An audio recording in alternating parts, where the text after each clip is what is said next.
కడప మేయర్గా వైఎస్ఆర్సీపీ అభ్యర్థి పాకా సురేష్ ఏకగ్రీవ ఎన్నికయ్యారు. మేయర్ ఎన్నికకు టీడీపీ సభ్యులు దూరంగా ఉన్నారు. వైఎస్ఆర్సీపీ కార్పొరేటర్లను కూటమి నేతలు ప్రలోభపెట్టారు. వైఎస్ఆర్సీపీ నేతల మధ్య విభేదాలు సృష్టించాలని ప్రయత్నం చేశారు. మాజీ మేయర్ సురేష్ బాబుపై ఎమ్మెల్యే మాధవిరెడ్డి తప్పుడు ఫిర్యాదులు చేసి పదవి నుంచి తొలగింపజేశారు. మాధవిరెడ్డికి చెంపపెట్టుగా మళ్లీ వైఎస్ఆర్సీపీ సభ్యుడు ఎన్నికయ్యారు. కడప మేయర్గా పాకా సురేష్ ను ఎన్నుకున్నారు కార్పొరేటర్లు.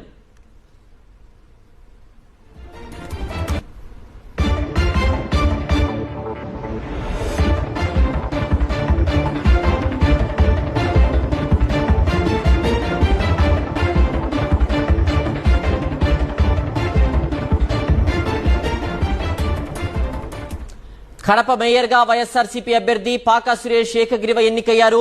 మేయర్ ఎన్నికకు టీడీపీ సభ్యులు దూరంగా ఉన్నారు. వైఎస్ఆర్సీపీ కార్పొరేటర్లను కూటమి నేతలు ప్రలోభపెట్టారు. వైఎస్ఆర్సీపీ నేతల మధ్య విభేదాలు సృష్టించాలని ప్రయత్నం చేశారు. మాజీ మేయర్ సురేష్ బాబుపై ఎమ్మెల్యే మాధవిరెడ్డి తప్పుడు ఫిర్యాదులు చేసి పదవి నుంచి తొలగింపజేశారు. మాధవిరెడ్డికి చెంపపెట్టుగా మళ్లీ వైఎస్ఆర్సీపీ సభ్యుడు ఎన్నికయ్యారు.